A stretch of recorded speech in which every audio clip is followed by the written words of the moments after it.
Hello boys and girls, it's Miss Harris here. This week we have a new story and it's called Cell Phony and it's by one of my favorite authors, Julia Cook. This story talks about a little girl who ends up with a new phone. Who wants a new phone? I think I love my phone. Would you like your phone? In this story, when she gets a new phone, she has a few rules that she has to remember to follow.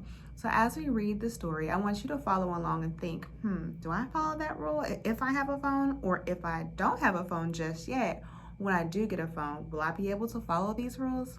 So we will start our story, Cell Phony by Julia Cook and illustrated by Anita Dufala. Cell Phony. My name is Joni Maloney and I am the most excited person on the planet.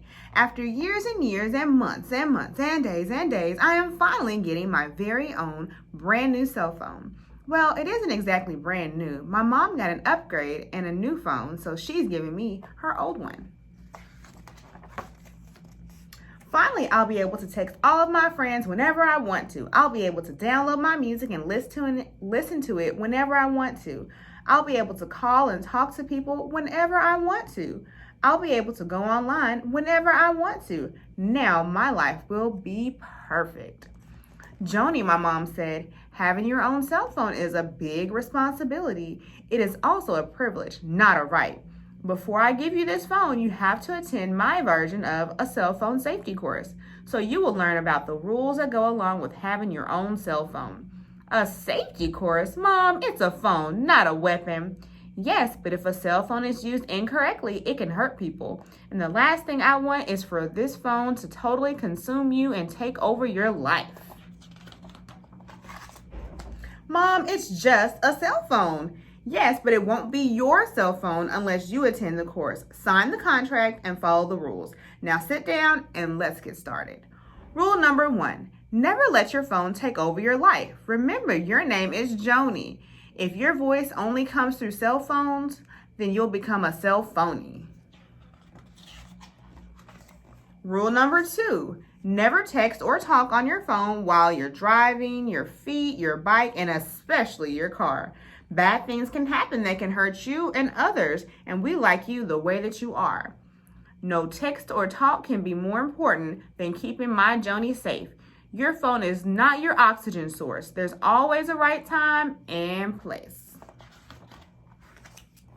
Rule number 3, this phone is a good thing and it should be used to help you in many ways. Never use this phone to hurt others or I'll just have to take it away. They aren't saying really nice things. Did you see what's on her head today? Rule number 4, make sure that you don't text too much. Even though texting might be your choice, some people forget how to talk to each other and texting takes over their voice. LOL, are you okay? Be right back. Yeah, boo. Oh my God. By the way, IDK. Okay. Make sure your text messages pass the grandma test. Each time before you hit send, if a grandma wouldn't like what you're texting, don't send it. Instead, hit end. Rule number 6, feel free to take pictures and send them to others, but make sure that your pictures are clean. If it can't be displayed on a billboard, it should never show up on your screen. Family-friendly material only. You might think this contract is a waste of your time and you might think it's full of baloney, but if you don't follow my cell phone rules, you'll turn into Joni Cell Phony.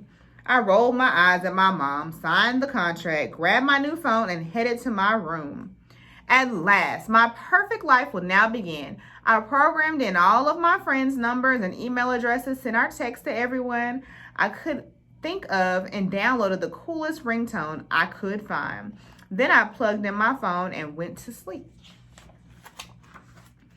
The next morning, I awoke to the amazing sound of my cell phone alarm playing my favorite song, and I started my perfect day. My dad talked to me during breakfast, but I really didn't hear what he said. I was too busy texting Martha. Her pink hair dye had turned her hair red. Then while I was walking to school, I downloaded a song that was free, but I didn't watch where I was going, and I walked into a tree. That's not good. As soon as I got to my classroom, I saw Gerald picking his nose, so I whipped out my phone to take pictures because I knew where this would go. I flipped my phone to video and started to film Gerald pick. Then I watched as he rolled up a booger and attempted the mighty flick. Ugh. Yuck. I sent the video to everyone I had contacts for in my phone. I'm sure they will laugh when they see this because we all know that picking is gross. When my teacher called on me in science, I didn't know what to say next. I hadn't heard the question because I was too busy sending a text. I don't think she's following her rules. I don't think she's listening to what her mother told her to do.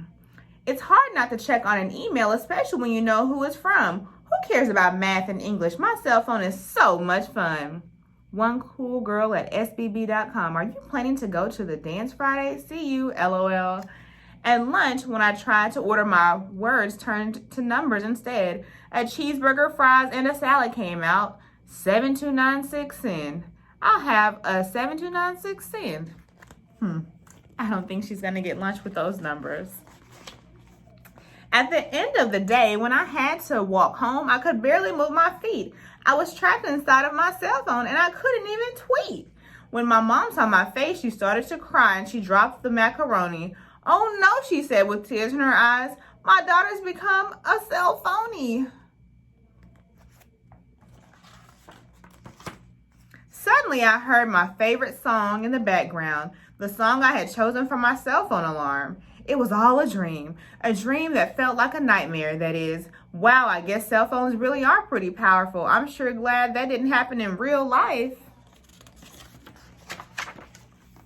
I unplugged my phone, turned it off, and threw it into my backpack. Then I headed downstairs to have breakfast and talk to my dad.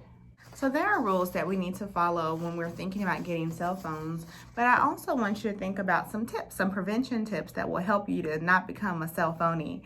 So make sure that you think, do I really need a cell phone or do I just want a cell phone? Think about if it's really needed. Then I want you to think about how you can be a good example. If you're the older sibling, think about, when I have my phone, I want to show everyone else how you should handle a cell phone. If you're the younger sibling, make sure the person you're looking up to is being a great example for you. And then also, I just want you to think about making sure that your cell phone is never a problem. So if you have a cell phone, make sure that you're using it for good and you don't become a cell phony. All right, guys, I will see you next time. Bye.